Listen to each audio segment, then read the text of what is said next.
JP astro ലൈഫിലേക്ക് എല്ലാവർക്കും സ്വാഗതം. ഇന്ന് ഒരു ജാതകം വിശകലനം ചെയ്ത് നിങ്ങളുമായി പങ്കുവെക്കുകയാണ്. അറിയപ്പെടുന്ന ഒരു വ്യക്തിയുടെയാണ്, രാഹുൽ ഗാന്ധിയുടെയാണ്. ഇത് എനിക്കൊരാൾ ഇട്ടു തന്നതാണ്. ജാതകം വിശകലനം ചെയ്ത് ഇതുവരെ കണ്ടില്ലല്ലോ, ഒരു ജാതകം വിശകലനം ചെയ്യാമോ എന്ന് ചോദിച്ച് ജനതീയതിയും സമയവും ഇട്ടു തന്നിട്ട് ഒരു കാര്യം പ്രത്യേകം പറഞ്ഞു. അദ്ദേഹത്തിന് ഏതോ ചാനലിൽ നിന്ന് കിട്ടിയാണ്. അതുകൊണ്ട് രാത്രിയാണോ പകലാണോ ജനനസമയം എന്ന് വ്യക്തമല്ല, എങ്കിലും ജനിച്ച രാശി മകരമാണ്. അതുകൊണ്ട് ഒരു വീഡിയോ ചെയ്യാമോ, ജാതകം ഒന്ന് വിശകലനം ചെയ്യാൻ സാധിക്കുമോ എന്ന് ചോദിച്ചു. അപ്പോൾ ഞാൻ പറഞ്ഞു, ലഗ്നരാശി കിട്ടിയാൽ അത് രാത്രിയാണോ പകലാണോ എന്ന് കണ്ടുപിടിക്കുന്നതിന് ബുദ്ധിമുട്ടൊന്നുമില്ല. അപ്പോൾ അതനുസരിച്ച് അതിൻ്റെ ഗ്രഹനില എടുത്ത് നിങ്ങളുമായി വിശകലനം ചെയ്യാൻ വീഡിയോ ഇടാം എന്ന് പറഞ്ഞതിൻ്റെ അടിസ്ഥാനത്തിലാണ് ഇങ്ങനെ ഒരു വീഡിയോ നിങ്ങളുമായി പങ്കുവയ്ക്കുന്നത്. ഇത് രാഷ്ട്രീയമൊന്നുമല്ല, കാരണം രാഷ്ട്രീയവും നമ്മുടെ ചാനലുമായിട്ട് ബന്ധമൊന്നുമില്ല, അസ്ട്രോളജിയാണ്. അപ്പോൾ കിട്ടിയ ഒരു ജാതകം എല്ലാവർക്കും അറിയാവുന്ന ഒരു വ്യക്തി എന്ന നിലയിൽ രാഹുൽ ഗാന്ധിയുടെ ആയതുകൊണ്ട് പറയുന്ന കാര്യങ്ങൾ നിങ്ങൾ കൂടി കുറേയൊക്കെ മനസ്സിലാകുകയും അതുപോലെ അനുഭവസ്ഥരും അറിഞ്ഞ കാര്യങ്ങളും ഒക്കെ ആകുമ്പോൾ കുറച്ചുകൂടി വ്യക്തത ഉണ്ടാവുമല്ലോ എന്ന് കരുതിയാണ് ഇത് തന്നെ തിരഞ്ഞെടുത്തത്. നമുക്ക് വീഡിയോയിലേക്ക് കടക്കാം. 1970 ജൂൺ മാസം 18-ാം തീയതി മലയാളം കണക്കൂട്ടുമ്പോൾ 1145 മിഥുനമാസം 4-ാം തീയതി വ്യാഴാഴ്ച രാത്രി 9:22 ന്യൂഡൽഹി ജനനസ്ഥലമായിട്ടാണ് ഈ ജാതകം തയ്യാറാക്കിയിട്ടുള്ളത്. അപ്പോൾ നക്ഷത്രം തൃക്കേട്ടയാണ്. കേട്ടയുടെ 2-ാം പാദമാണ് ജനനം. തിഥി പൗർണമിയാണ്. വിഷ്ടികരണവും ശുഭനാമനിത്യയോഗവും കൂടിയ ദിവസം മകര ലഗ്നത്തിലാണ് രാഹുൽ ഗാന്ധി ജനിച്ചത്. ഇനി ഗ്രഹനിലയിലെ വിവരങ്ങൾ നമ്മൾ ഒന്ന് കൈമാറുമ്പോൾ, ലഗ്നം മകരൻ രാശിയാണ്. ആ രാശിയിൽ പ്രത്യേകിച്ച് മറ്റ് ഗ്രഹങ്ങളൊന്നുമില്ല. 2-ാം ഭാവമായ കുംഭത്തിൽ രാഹു നിൽപ്പുണ്ട്. പിന്നെ 4-ാം ഭാവമായ മേടത്തിൽ ശനിയും ഗുളികനുമുണ്ട്. 5-ാം ഭാവമായ ഇടവത്തിൽ ബുധനുണ്ട്. 6-ാം ഭാവമായ മിഥുനത്തിൽ ആദിത്യനും ചൊവ്വായും നിൽപ്പുണ്ട്. 7-ാം ഭാവമായ കർക്കിടകത്തിൽ ശുക്രൻ നിൽപ്പുണ്ട്. അഷ്ടമഭാവമായ ചിങ്ങൻ രാശിയിൽ കേതുവുണ്ട്. 9-ാം ഭാവത്തിൽ ഗ്രഹങ്ങളൊന്നുമില്ല. 10-ാം ഭാവത്തിൽ തുലാൻ രാശിയിൽ വ്യാഴം നിൽപ്പുണ്ട്. 11-ാം ഭാവം വൃശ്ചികൻ രാശിയാണ്.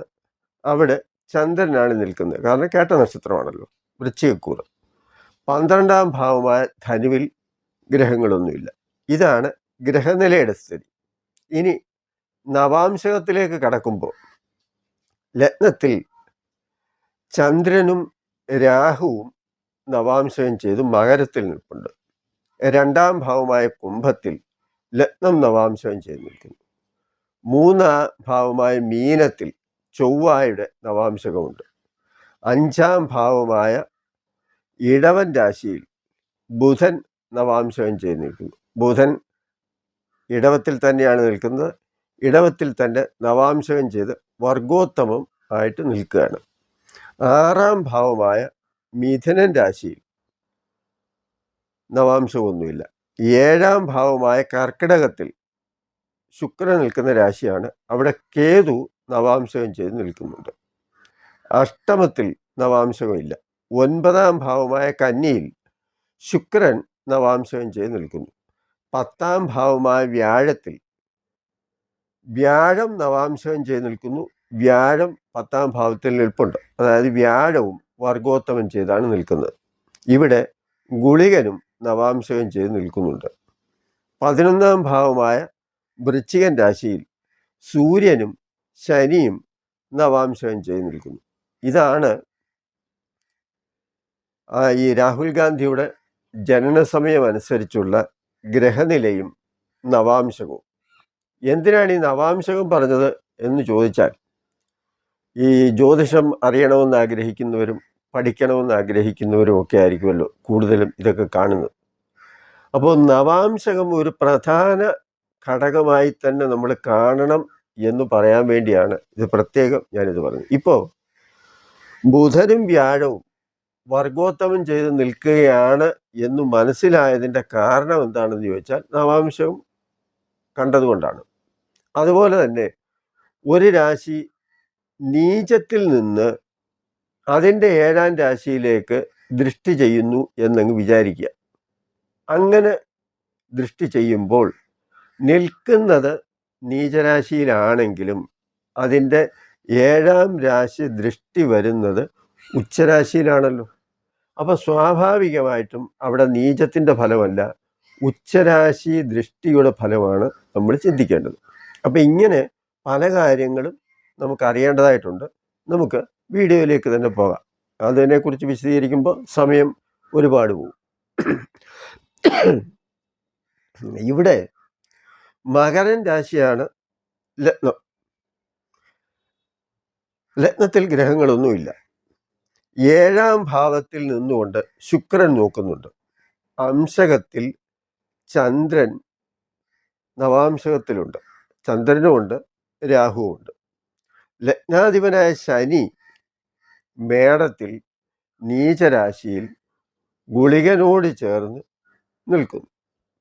അപ്പം ഇവിടെ ശനി 4ാം ഭാവത്തിൽ വന്നാൽ എന്താണ് ഫലം എന്നുള്ളതും, അതുപോലെ തന്നെ ലഗ്നാധിപനായി നിൽക്കുന്ന ശനി, ഇവിടെ ആ ലഗ്നാധിപൻ സ്വക്ഷേത്ര ബലവാനൊന്നുമല്ല, നീചരാശിയിലാണ് നിൽക്കുന്നത്, 4ാം ഭാവമായ കേന്ദ്രഭാവത്തിലാണ് നിൽക്കുന്നത്.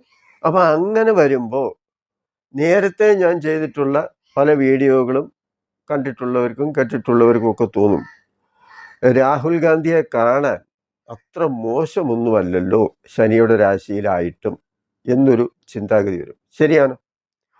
ശനി അധികം വണ്ണമില്ലാത്ത മെലിഞ്ഞ നീളമുള്ള ശരീരപ്രകൃതിയെ സൂചിപ്പിക്കുന്ന, വെളുത്ത നിറം സൂചിപ്പിക്കുന്നില്ല എന്നുള്ളത് ഞാൻ നേരത്തെ പറഞ്ഞിട്ടുണ്ട്. എന്നാൽ ഇവിടെ അതിൽ നിന്ന് വ്യത്യസ്തമായി നമുക്കൊരു ശാരീരിക സ്വഭാവം കാണാൻ സാധിക്കുന്നത് എന്തുകൊണ്ടാണ് എന്ന് അറിയാൻ വേണ്ടിയാണ് ഇനിയുള്ള കാര്യങ്ങൾ പറയുന്നത്. 7ൽ കർക്കിടകത്തിൽ ശുക്രൻ നിന്ന് ലഗ്നത്തിലേക്ക് നോക്കുന്നു. അപ്പം ലഗ്നത്തിലേക്ക് വരുന്ന പൂർണ്ണ ദൃഷ്ടി ശുക്രൻ്റെയാണ്. ശുക്രൻ്റെ സ്വഭാവം എന്താണ് എന്ന് ചോദിച്ചാൽ അത് അല്പം ശാരീരികമായ സൗന്ദര്യം ഉണ്ടാക്കിത്തരുന്ന അല്ലെങ്കിൽ ഉള്ള ഒരു ഗ്രഹമാണ്. അത്യാവശ്യത്തിന് വണ്ണം, അത്യാവശ്യത്തിന് നീളം, അത്യാവശ്യത്തിന് ശരീരത്തിൻ്റെ ആ ഒരു യോജിപ്പ്. പ്രത്യേകിച്ച് സ്ത്രീകളൊക്കെ ആണെങ്കിൽ ശുക്രനുമായിട്ട് ബന്ധപ്പെടുന്ന എല്ലാ സ്ത്രീകളും ലഗ്നവുമായിട്ട് ബന്ധം വന്നാൽ അവർ കാണാൻ നല്ല സുന്ദരികളായിരിക്കും എന്ന് പറയുന്നത് പോലെ തന്നെ ശുക്രൻ്റെ ഒരു ദൃഷ്ടി ലഗ്നത്തിന് കിട്ടിയപ്പോൾ ആ ലഗ്നം എന്ന് പറയുന്ന വ്യക്തിയാണ്, ആ വ്യക്തിയുടെ ശരീരവുമാണ്.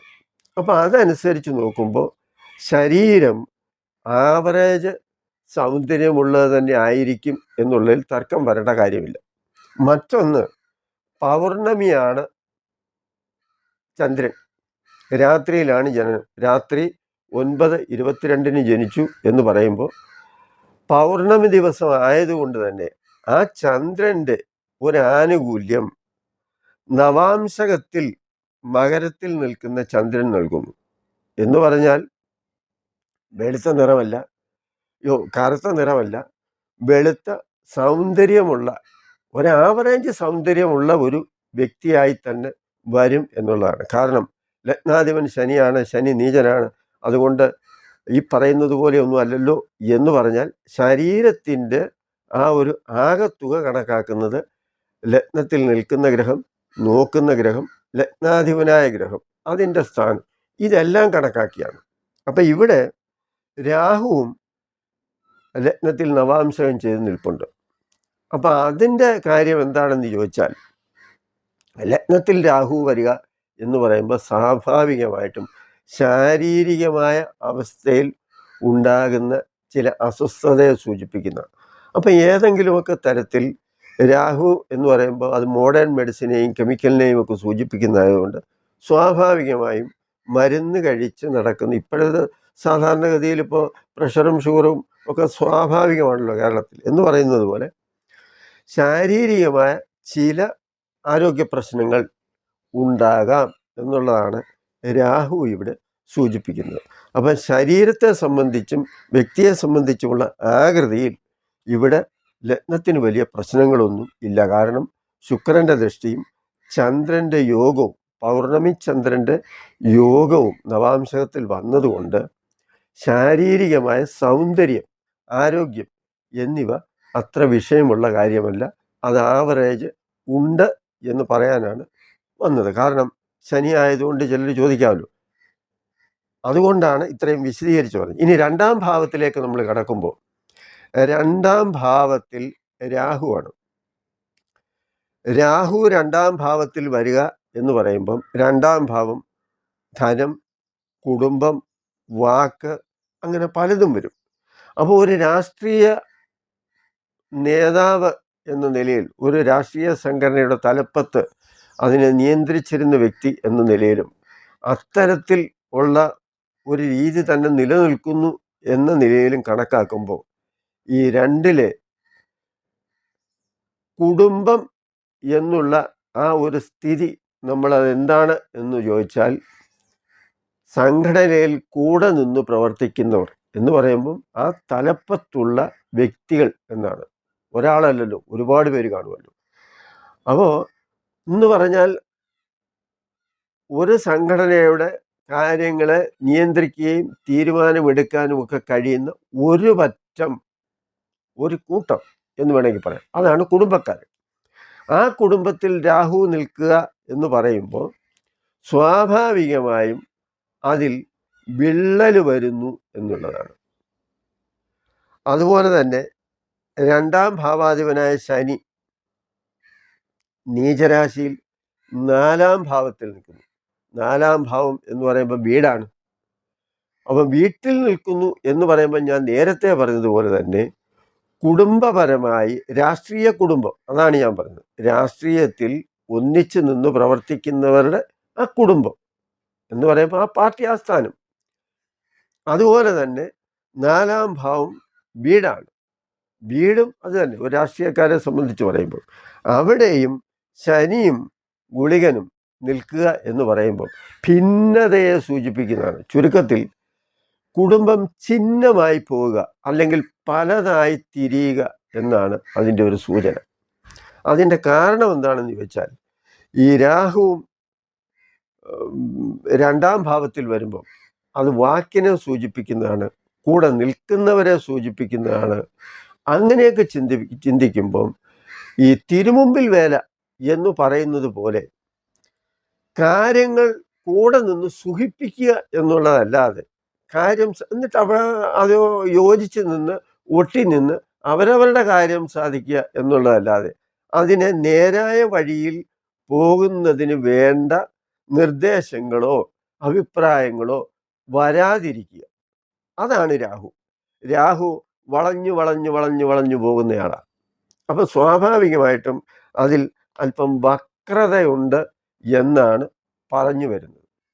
കൂടെ നിൽക്കുന്നവർ തന്നെ ആവശ്യമില്ലാത്ത തെറ്റായ വിവരങ്ങൾ നൽകുക. ആ വിവരത്തിൻ്റെ അടിസ്ഥാനത്തിൽ രാഹുൽ ഗാന്ധി എന്തെങ്കിലുമൊക്കെ പറയുക, പൊതുവേദിയിൽ പറയുക. രണ്ടാം ഭാവം വാക്കാണ്. അപ്പോൾ ആരെയെങ്കിലും വിശ്വസിച്ച് ആരിൽ നിന്നെങ്കിലും കിട്ടുന്ന അറിവിൻ്റെ അടിസ്ഥാനത്തിൽ പൊതുവേദിയിൽ പറയുന്ന പല കാര്യങ്ങളും തിരിച്ചടിയായി ഇങ്ങോട്ട് വരുന്നു. അത് ഇഷ്ടപ്പെടാതെ പോകുന്നു. അത് വലിയ പ്രശ്നം ഉണ്ടാക്കുന്നു.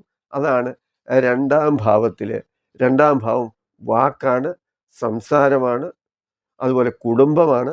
4-ാം ഭാവം വീടാണ്. ഇങ്ങനെ 2ഉം 4ഉം ഭാവങ്ങൾ നമ്മളൊന്ന് ടച്ച് ചെയ്ത് നോക്കും. അതുപോലെ തന്നെ 4-ാം ഭാവാധിപൻ ചൊവ്വായുമാണ്. ഈ ചൊവ്വ എന്താണെന്ന് ചോദിച്ചാൽ വീട്ടിലിരിക്കുന്നവരുടെ തന്നെ അഭിപ്രായ വ്യത്യാസം. വീട്ടിലിരിക്കുന്നവരെന്ന് പറഞ്ഞാൽ ആ സംഘടനയിൽ ഒന്നിച്ച് മുന്നോട്ട് കൊണ്ടുപോകാനായി തയ്യാറെടുത്ത് കൂടെ നിൽക്കുന്നവരുടെ കാര്യമാണ് പറഞ്ഞത്. അല്ലാതെ വീടെന്ന് പറയുമ്പോൾ സാധാരണ ഒരു വീട്ടിലെ കൂട്ട് ഉള്ള ഒരു രക്തബന്ധത്തിൽപ്പെട്ട കാര്യം മാത്രമല്ല. അതും വേണമെങ്കിൽ 4-ാം ഭാവത്തിൽ നമുക്ക് ചിന്തിക്കാം. അതിലും സ്പ്ലിറ്റ് വന്നിട്ടുണ്ട് എന്നുള്ളത് നമുക്കിവിടെ ഈ ഗുളികൻ്റെയും ശനിയുടെയും ഒക്കെ ബന്ധമനുസരിച്ച് തന്നെ നമുക്ക് പറയാൻ കഴിയുന്ന ഒന്നാണ്. മറ്റൊരു കാര്യം എന്താണെന്ന് ചോദിച്ചാൽ, ഇപ്പോൾ ഞാൻ നേരത്തെയും പല വീഡിയോയിലും പറഞ്ഞിട്ടുണ്ട്, സൂര്യൻ അച്ഛനാണെങ്കിൽ ചന്ദ്രൻ മാതാവാണ്, സൂര്യൻ രാജാവാണെങ്കിൽ ചന്ദ്രൻ രാജ്ഞിയാണ് എന്നൊക്കെ. നമ്മൾ ജാതകം പരിശോധിക്കുമ്പോൾ പിതൃകാരകത്വം അല്ലെങ്കിൽ അമ്മയുടെ സ്ഥാനം അല്ലെങ്കിൽ അച്ഛൻ്റെ സ്ഥാനം എന്ന് കണക്കാക്കുമ്പോൾ സൂര്യനെയും ചന്ദ്രനെയും ഒക്കെ ചിന്തിക്കുക സ്വാഭാവികമായ കാര്യമാണ്. എന്നാൽ ഇവിടെ ചില ഭേദഗതികൾ നമ്മുടെ അസ്ട്രോളജിയിൽ പറയുന്നുണ്ട്. അതെന്താണെന്ന് ചോദിച്ചാൽ, പകൽ സമയമാണ് ജനിച്ചത് എങ്കിൽ പിതൃകാരകൻ സൂര്യനാണ്, മാതൃകാരകൻ ശുക്രനുമാണ് എന്നൊരു ക്ലോസ് ഇതിനകത്തിൽ വരുന്നുണ്ട്. അത് നിങ്ങളുമായിട്ട് പങ്കുവയ്ക്കുക. കാരണം പകൽ ചന്ദ്രന് വലിയ ബലമൊന്നുമില്ലല്ലോ, സൂര്യനാണ് ആംബിയർ. അതുകൊണ്ട് തന്നെ പകൽ ജനിക്കുമ്പോൾ പിതൃകാരകൻ സൂര്യനും മാതൃകാരകൻ ശുക്രനുമായി കണക്കാക്കണം എന്നാണ്. രാത്രിയിലാണ് ജനിക്കുന്നത് എങ്കിൽ പിതൃകാരകൻ ശനിയും, കാരണം രാത്രിയിൽ സൂര്യൻ ആംബിയർ ഒന്നുമില്ലല്ലോ, സൂര്യന് വെളിച്ചമൊന്നുമില്ലാത്ത ഒരു ടൈം. അതുകൊണ്ട് തന്നെ രാത്രിയിൽ ജനിക്കുമ്പോൾ പിതൃകാരകനായി ശനിയെ കാണണമെന്നും മാതൃകാരകനായി ചന്ദ്രനെ കാണണമെന്നും. കാരണം രാത്രിയിൽ ചന്ദ്രന് ആണല്ലോ ബലം കൂടുതൽ. ഇങ്ങനെ നമ്മൾ നോക്കുമ്പോൾ ഇവിടെ രാത്രിയിൽ ആണ്, രാത്രി 9:22 ജനനസമയം. അതനുസരിച്ച് നോക്കുമ്പോൾ ഇവിടെ പിതൃകാരകനും ആരാണ്? ശനിയാണ്. ആ ശനിയാണ് നീചരാശിയിൽ ഗുളികനോടൊപ്പം ചൊവ്വായുടെ രാശിയായ മേടത്തിൽ നിൽക്കുന്നത് എന്നുള്ളതാണ്. ഇവിടെ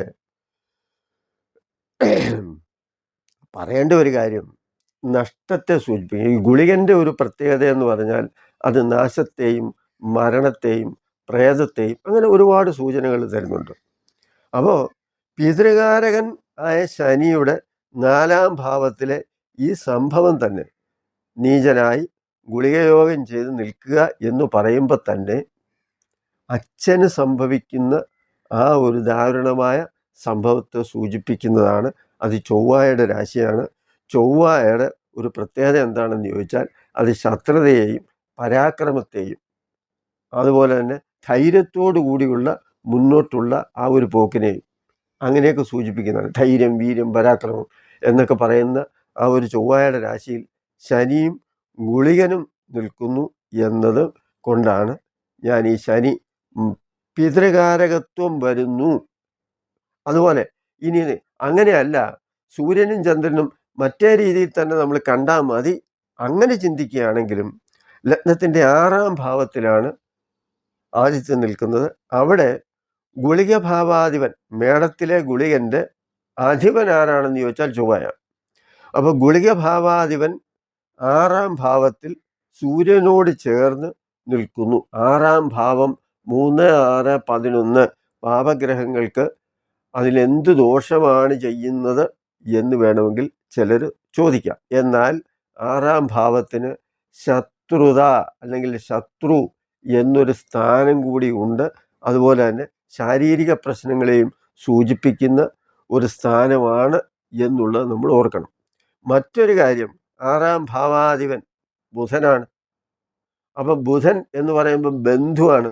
ബന്ധു എന്ന് പറഞ്ഞാൽ ഇങ്ങനെ ഒരു സംഭവം ഉണ്ടാകുമ്പോൾ തന്നെ നമുക്കറിയാം അത് ഒരു പ്രത്യേക ചടങ്ങിൽ വെച്ച് സംഘടനയിൽ ഉള്ളവരുടെ അനുവാദത്തോടു കൂടി കയറി വന്നതാണ്. അവർ ഇതൊന്നും പ്രതീക്ഷിച്ചല്ല, ഇതൊന്നും അറിഞ്ഞിട്ടില്ല, ഇതൊന്നും കണ്ടിട്ടുമില്ല. എന്നാൽ അവർക്ക് കൂടി ഒരു ബാധകമായി വന്നു. കാരണം കയറ്റിവിട്ടതാര് എന്നൊരു ചോദ്യം വരുമല്ലോ. അപ്പം അങ്ങനെയൊക്കെ ഇവിടെ ബുധൻ്റെ ഒരു സ്ഥാനത്തെയും നമുക്ക് പറയാൻ സാധിക്കും. പിന്നെ 5-ാം ഭാവം ബുധൻ വർഗോത്തമം ചെയ്താണ് നിൽക്കുന്നത്. 5-ാം ഭാവം എന്ന് പറയുമ്പോൾ സാധാരണഗതിയിൽ യുവരാജാവ് എന്നാണ് ബുധനെക്കുറിച്ച് സാധാരണ പറയുന്നത്. എന്ന് പറയുമ്പം അടുത്ത അവകാശി, അതാണ് 5-ാം ഭാവവും വരുന്നത്. അടുത്ത അവകാശി ആരാണ്? രാജ്യത്തിൻ്റെ. അപ്പോൾ ഭരിക്കുന്ന ഒരു കക്ഷിയുടെ അടുത്ത അവകാശിയായി തന്നെ, രാജകുമാരനായി തന്നെ ആയിരുന്നു ആ ഒരു തുടക്കം എന്നുള്ളതാണ്. കാരണം ഇവിടെ കേട്ട നക്ഷത്രത്തിൽ 2-ാം പാദത്തിൽ ജനിക്കുന്ന ഒരാളിന് ബുധദശയാണല്ലോ ആദ്യം വരിക. അപ്പം ആ ബുധദശ തന്നെ എല്ലാവിധ സുഖസൗകര്യങ്ങളും എന്ന് പറഞ്ഞാൽ ചെറുപ്പം 10 വർഷമാണ് ബുധന് പറയുന്ന ആ ഒരു പിന്നെ ദശാകാലം പറയുന്നത്. അപ്പോൾ ആ 10 വർഷം എന്ന് പറഞ്ഞാൽ ബാലൻസ് വരുന്നു. ആ 10 വർഷം വളരെ മനോഹരമായ ബാല്യമായിരുന്നു എന്നുള്ളതാണ്. പിന്നെ 7ാം ഭാവത്തിൽ നമ്മൾ നോക്കുമ്പോൾ നമുക്ക് കാണാൻ കഴിയുന്ന ഒരു കാര്യമാണ് 7ലെ ശുക്രൻ. അപ്പം 7ാം ഭാവാധിപൻ്റെ ദശ എന്ന് പറയുമ്പോൾ സ്വാഭാവികമായി പല വഴികളും പല യാത്രയും അങ്ങനെയൊക്കെ വരാം, പല തീരുമാനങ്ങൾ. ഇങ്ങനെ 7ാം ഭാവം കളത്രസ്ഥാനവും മാർഗസ്ഥാനവും റൂട്ടും ഒക്കെ ആവുമ്പോൾ ഒരു രാഷ്ട്രീയ നേതൃത്വത്തിൻ്റെ ഒരു ലക്ഷ്യമെന്ന് പറയുന്നത്, അല്ലെങ്കിൽ ലക്ഷ്യത്തിലേക്കുള്ള വഴി എങ്ങനെയായിരിക്കണം, ആ പാർട്ടിയുടെ പോക്ക് എങ്ങനെയായിരിക്കണം, അങ്ങനെയൊക്കെ ചിന്തിക്കുന്ന 7ാം ഭാവം. അതുപോലെ തന്നെ വ്യക്തിപരമായിട്ട് ചിന്തിച്ചാൽ അത് കളത്രസ്ഥാനവും കൂടിയാണ് എന്നുള്ളതാണ്. അപ്പോൾ ഈ 7ാം ഭാവത്തിലെ കേതു ശുക്രൻ സ്വാഭാവികമായും 5ാം ഭാവാധിപനാണ്, 7ലെ ശുക്രൻ. കാരണം 5ാം ഭാവം തുലാം രാശി വരും, ഇടവൻ രാശി വരും. അപ്പോൾ ഇടവൻ രാശിയുടെ അധിപനാണ് ശുക്രൻ. അത് 7ാം ഭാവവുമായി ഒരു ബന്ധം വരിക എന്ന് പറയുമ്പോൾ സാധാരണഗതിയിൽ കുടുംബജീവിതം ആഗ്രഹിക്കുന്ന ഒരു വ്യക്തിയാകാൻ ഉദ്ദേശിക്കുന്നുണ്ട് എങ്കിൽ മനസ്സിന് ഇഷ്ടപ്പെട്ട ഒരു പെൺകുട്ടി ഉണ്ടാകണം എന്നുള്ളതാണ് ഈ പറഞ്ഞതിൻ്റെ ഒരു സാരം. എന്നാൽ ഇവിടെ ശുക്രൻ നിൽക്കുന്നത് ചന്ദ്രൻ്റെ ക്ഷേത്രത്തിലും എന്ന് പറഞ്ഞാൽ ശുക്രനും ചന്ദ്രനുമായിട്ട് അത്ര നല്ല ബന്ധുത്വമൊന്നുമില്ല, അല്പം ശത്രുതയിലുള്ള 2 ഗ്രഹങ്ങളാണ്. അപ്പോൾ അതുകൊണ്ട് തന്നെ ഏതെങ്കിലുമൊക്കെ തരത്തിലുള്ള പല എതിർപ്പുകളോ അല്ലെങ്കിൽ തടസ്സങ്ങളോ എന്തെങ്കിലുമൊക്കെ നിലനിൽക്കുന്നത് കൊണ്ടാകാം വിവാഹത്തിലേക്ക് പോകാതിരുന്നത് എന്ന് നമുക്ക് വേണമെങ്കിൽ ഉദ്ദേശിക്കാം എന്നുള്ളതാണ്. ബാല്യം 10 വയസ്സ് വരെ ബുധദശ ആയതുകൊണ്ട് സുന്ദരമായ ഒരു ബാല്യകാലം എന്ന് ഞാൻ പറഞ്ഞു. 1980 മുതൽ എന്ന് പറഞ്ഞാൽ 70 മുതൽ 10 വർഷം ബുധദശയായിരുന്നു. വർഗോത്തമം ചെയ്ത് നിൽക്കുന്നതാണ്, 5ാം ഭാവത്തിലാണ്. അപ്പം ഒരു പ്രശ്നങ്ങളുമില്ലാതെ സുന്ദരമായ ബാല്യം. 1980 മുതൽ 87 വരെ കേതുവിൻ്റെ ദശയാണ്. ഈ കേതു ചിങ്ങത്തിലാണ് കേതു. അപ്പം നല്ല ഉയർച്ചയിൽ ഉന്നതിയിൽ ഒക്കെ നിൽക്കുന്ന ആ ഒരവസ്ഥയിൽ താഴേക്കുള്ള ഒരു യാത്രയെ സൂചിപ്പിക്കാം, അല്ലെങ്കിൽ നാശത്തെ സൂചിപ്പിക്കാം. ഉയർച്ചയും നാശവും സൂചിപ്പിക്കുന്ന ഒരു കാലമെന്നാണ് 80-87 കാലത്തിലെ ഈ കേതുദശ നമുക്ക് അറിയാൻ സാധിക്കുന്നത്. കാരണം ഒരുപാട് മാറ്റങ്ങൾ രാഷ്ട്രീയത്തിലും രാജ്യത്തും സംഭവിക്കാൻ സാധ്യതയുള്ള ഒന്നാണ് കേതു. ഈ രാഹുകേതുക്കളുടെ ഒരു ബന്ധം അത് ഞാൻ നേരത്തെ തന്നെ പറഞ്ഞിട്ടുണ്ട്. കാരണം അത് ഒരു പല ഘടകങ്ങളെയും സൂചിപ്പിക്കുന്ന ഒന്നാണ്. ചിങ്ങൻ രാശിയിലാണ് കേതു നിൽക്കുന്നത്. അപ്പം ചിങ്ങൻ രാശിയിൽ കേതു നിൽക്കുക, അതിൻ്റെ 7ാം ഭാവത്തിൽ രാഹു ആണല്ലോ. അപ്പം രാഹു കേതു ബന്ധം. ചിങ്ങൻ രാശി സൂര്യൻ്റെ രാശിയാണ്.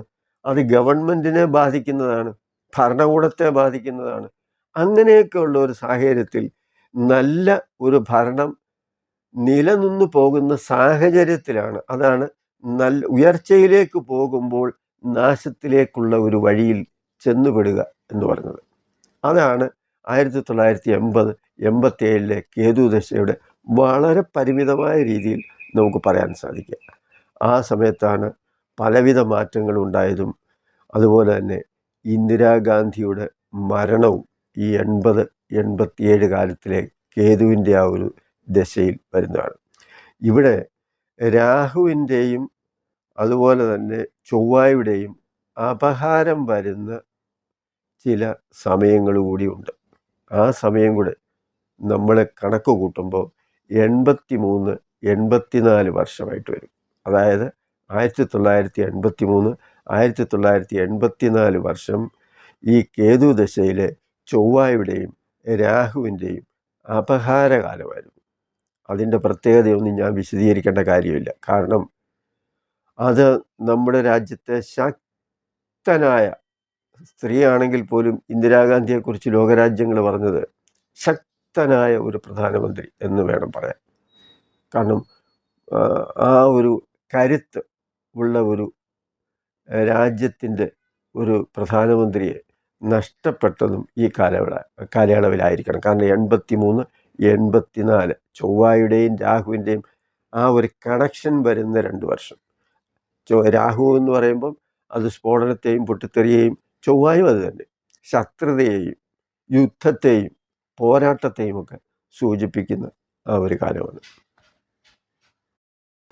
1987 കേതുദശ അങ്ങോട്ട് കഴിഞ്ഞു വരുമ്പോൾ തന്നെ പിന്നീട് വരുന്നത് 1987 മുതൽ 2007 വരെയുള്ള ശുക്രദശയാണ്.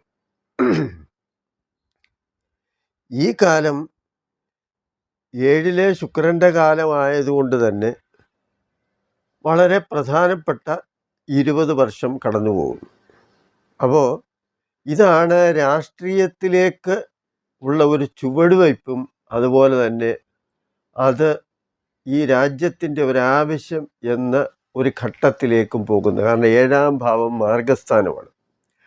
അപ്പം മാർഗസ്ഥാനമായതുകൊണ്ട് തന്നെ ഈ 87 മുതൽ 2007 വരെയുള്ള ആ ഒരു ഘട്ടം ഒരു രാജ്യത്തിൻ്റെ ചുമതല വഹിക്കാൻ പ്രാപ്തമായ ഒരു രാഷ്ട്രീയ സംവിധാനത്തിൻ്റെ ഉത്തരവാദിത്വത്തിലേക്ക് വരുന്നു, അല്ലെങ്കിൽ അതിലേക്ക് കയറി ചെല്ലുന്നു എന്നുള്ളതാണ്.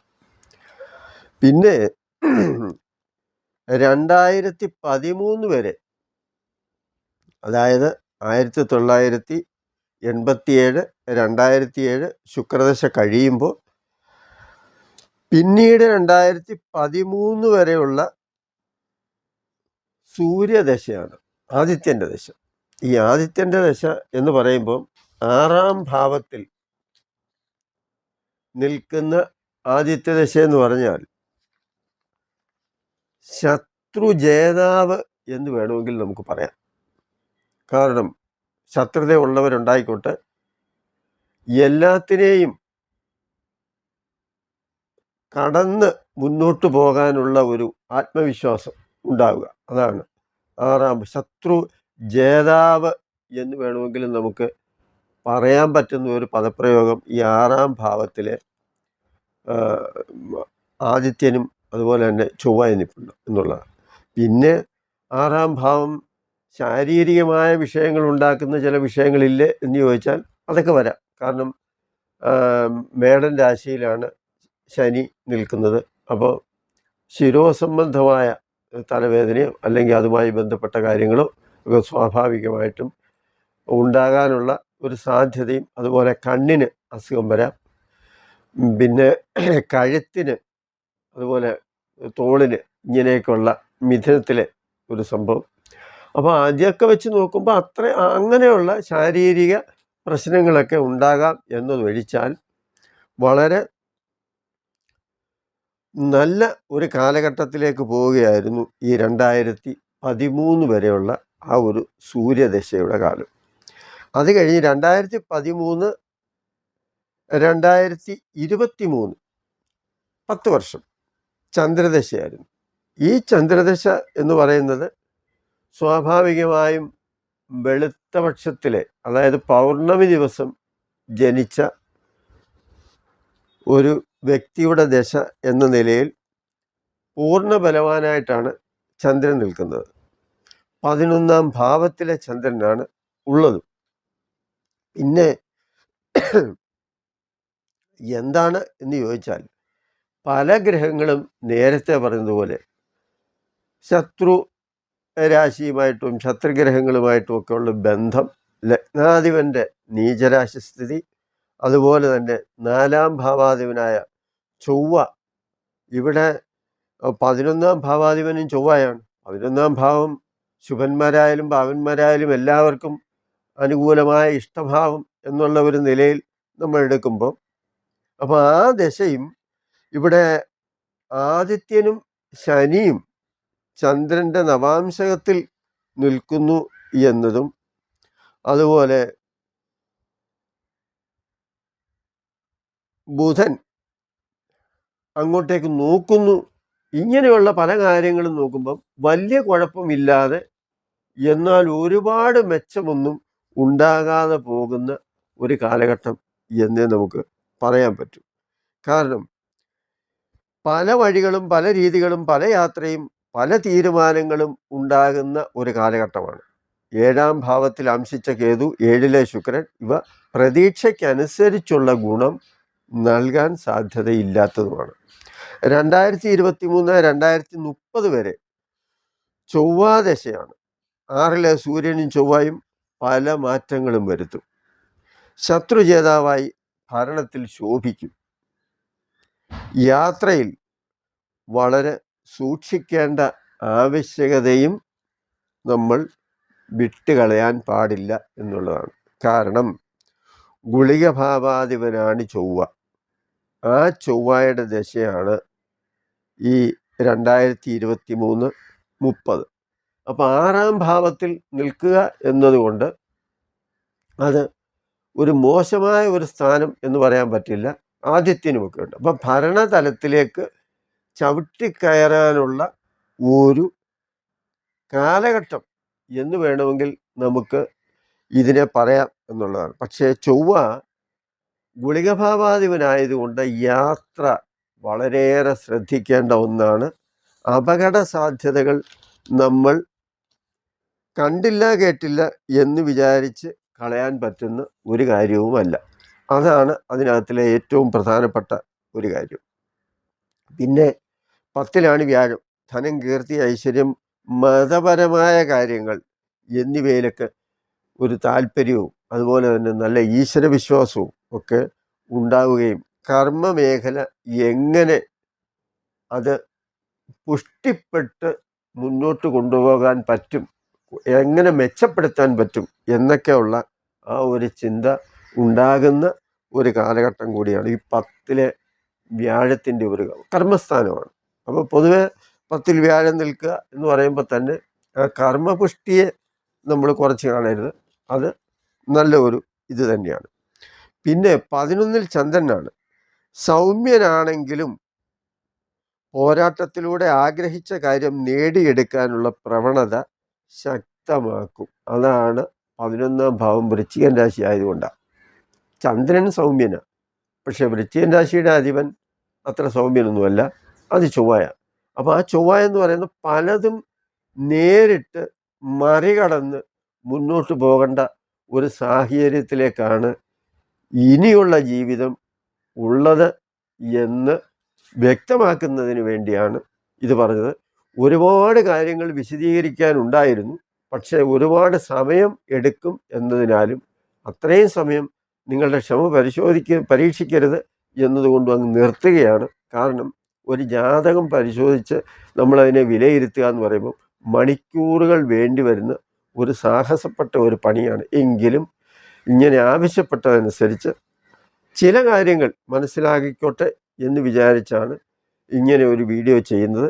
ഇതിൽ മറ്റ് കാഴ്ചപ്പാടുകളൊന്നുമില്ല. ഒരു ജാതകം എങ്ങനെ വിശകലനം ചെയ്യാം എന്നതിനെ മാത്രമേ ചിന്തിച്ചിട്ടുള്ളൂ. ഇത് പൂർണ്ണമായി വിശകലനം നടത്തി എന്ന് പറയാനും പറ്റില്ല. കാരണം അത്രയ്ക്കുള്ള സാവകാശവും സമയമൊക്കെ നമുക്ക് കിട്ടിയുള്ളൂ. എങ്കിലും ഇത് നിങ്ങൾക്ക് ഇഷ്ടപ്പെട്ട് കാണും എന്ന് ഞാൻ വിചാരിക്കുന്നു. നന്ദി, നമസ്കാരം.